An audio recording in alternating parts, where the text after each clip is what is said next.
रहा है।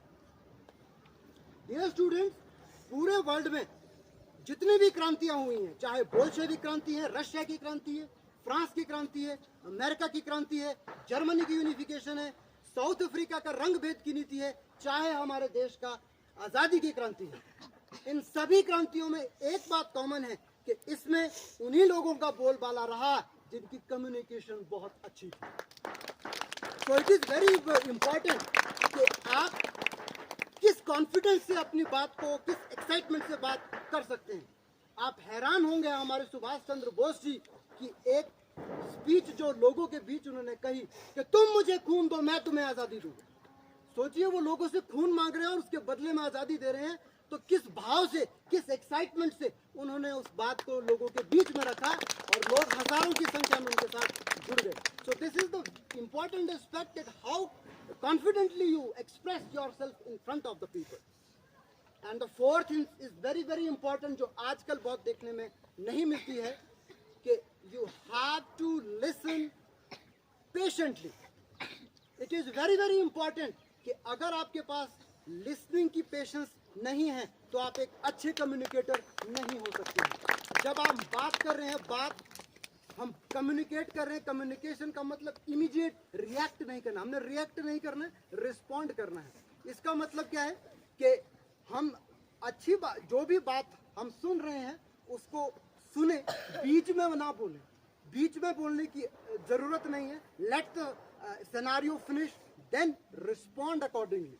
सो this is the very very important aspect, to respond, not to react. And the final aspect of every communication is, that is very very important, that analyze the tone of your voice.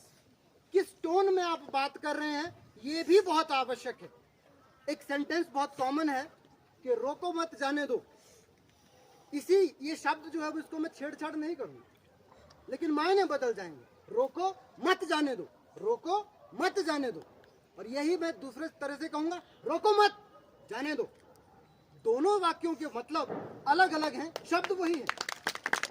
तो यहाँ से हमें ये पता लगता है कि हम जब बात कर रहे हैं, किस टोन में बात कर रहे हैं, उस टोन को अंडरस्टैंड कीजिए, और उस टोन के फ्लो में जो बात की गई उसी तरह से वो इंटरप्रेट भी होगी और उसके मायने भी उस तरह से बदले जाएंगे। So dear students, these are the 5 aspects of communication to improve your skill in this aspect. और ये हमेशा याद रखें कि जिनकी कम्युनिकेशन स्किल्स अच्छी हैं, जिनके जो कम्युनिकेट अच्छे से कर पाते हैं, वही लाइफ में सक्सेसफुल होते हैं, चाहे किसी भी प्रोफेशन में वो डील कर रहे हैं। So this is what I want to share on the last morning assembly of this Gurukul public school देहा, to improve your communication with these 5 aspects and make your life successful one, innovative one, and make your presence feel at every place. This is what I expect from every student and teachers in the coming time. So for this session, I would love to say, or I would love to express my gratitude to our Managing Director, sir, for directing and flourishing or executing with every member of the school. I would love to thank every teacher of the school to coordinate with the school program, with the school exercise and their work, and they executed these work effectively in the throughout the session.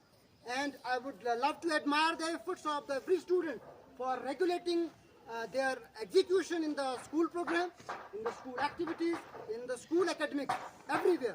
And I must congratulate everyone that whatever we have framed here for this session, we have well executed throughout this session. And my congratulations, my good wishes for the 10th class too, for regulating this session, and I expect that in the coming time, wherever you go, you must flourish in the same manner in the coming time. So that's it from this session.